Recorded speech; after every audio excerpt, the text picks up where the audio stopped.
नमस्कार दोस्तों, 2024 के लोकसभा चुनाव के पहले फेज की वोटिंग हो चुकी है।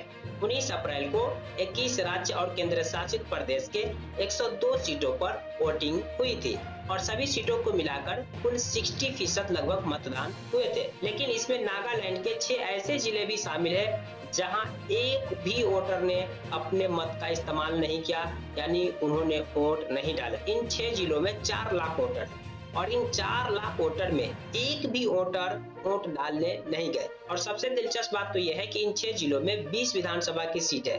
नागालैंड में कुल 60 विधानसभा की सीट है और उसमें से 20 विधानसभा की सीट इन 6 जिलों में आती है और इस 20 विधानसभा सीट के जो विधायक है उन्होंने भी वोट नहीं दिया। ऐसे में सवाल है कि ऐसा क्यों हुआ? किस संगठन के कहने पर यहाँ के लोगों ने चुनाव का बहिष्कार किया? इस संगठन की मांग क्या है और क्या चुनाव आयोग ने इस पर कोई एक्शन लिया है?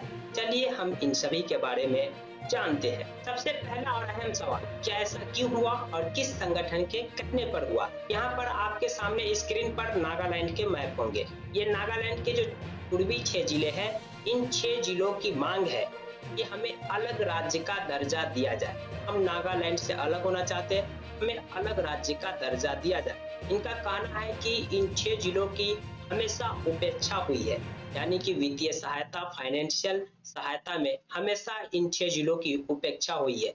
केंद्र और जो राज्य सरकार से जो वित्तीय सहायता मिली है वो इन 6 जिलों तक सही से नहीं पहुंच पाती है।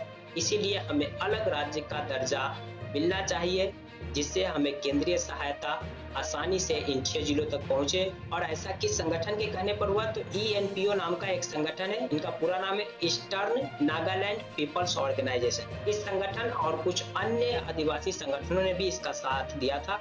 इन्हीं संगठनों के कहने पर लोगों ने अपने मत का इस्तेमाल नहीं किया, यानी लोग वोट डालने नहीं गए, क्योंकि इन संगठन का कहना है कि इन 6 जिले जो है पूर्वी नागालैंड के, इसकी हमेशा उपेक्षा हुई है, इनके साथ अन्याय हुआ है, हमें अलग राज्य का दर्जा दिया जाना चाहिए। और ये मांग कोई आज की नहीं, ये 2010 से ही ये मांग उठा रहे हैं और ये मांग उन्होंने वहां विधानसभा चुनाव से पहले पिछले साल भी उठाई थी कि हमें अलग राज्य का दर्जा नहीं दिया गया तो हम उस समय चुनाव में पार्टिसिपेट नहीं करेंगे, चुनाव में भाग नहीं लेंगे, यहाँ तक कि किसी राजनीतिक दल को प्रचार प्रसार नहीं करने देंगे। इस लोकसभा चुनाव में भी इस संगठन ने किसी भी राजनीतिक दल को यहाँ कोई प्रचार प्रसार नहीं करने दिया। लेकिन उस समय केंद्रीय गृह मंत्री अमित शाह के आश्वासन पर इस संगठन ने चुनाव में भाग लिया और वोटिंग में पार्टिसिपेट यहाँ के लोग किए। लेकिन अब इस संगठन का कहना है कि हमारी मांगों की केंद्रीय गृह मंत्रालय ने उपेक्षा की है, अनदेखी की है, इसीलिए हम इस चुनाव में पार्टिसिपेट नहीं किए,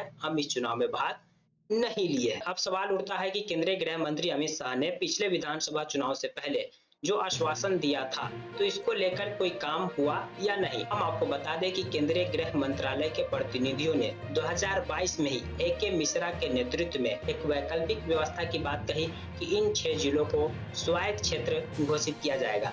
स्वायत्त क्षेत्र कहने का मतलब कि बहुत सारे जो अधिकार होते हैं वो स्थानीय शासन को आ जाते हैं, उस पर राज्य सरकार और यहाँ तक कि केंद्र सरकार के बहुत सारे लॉ नहीं लागू होते हैं। लेकिन इस संगठन ने इसको ठुकरा दी, यानी बातचीत नहीं बनी। इनका कहना है कि हमें पूर्ण राज्य का दर्जा ही मिलना चाहिए, इससे कम कुछ नहीं, और ये बातचीत विफल हो गई। अब सवाल है कि चुनाव के बहिष्कार पर क्या चुनाव आयोग ने कोई एक्शन लिया है? हाँ, चुनाव आयोग ने इस पर एक्शन लिया है और चुनाव आयोग ने ENPO के अध्यक्ष को कारण बताओ नोटिस जारी कर इसका जवाब मांगा है। इसके जवाब में ENPO के अध्यक्ष ने कहा कि हम 2024 के लोकसभा चुनाव के बारे में हम अपने इरादे चुनाव आयोग को पहले ही सूचित कर दिए थे। तो ये है वो कारण जिस वजह से नागालैंड के इन 6 जिलों में एक भी वोट नहीं डाले गए। जानकारी आपको पसंद आई तो प्लीज वीडियो को लाइक कर दीजिए, चैनल को सब्सक्राइब कर दीजिए। Thank you for watching.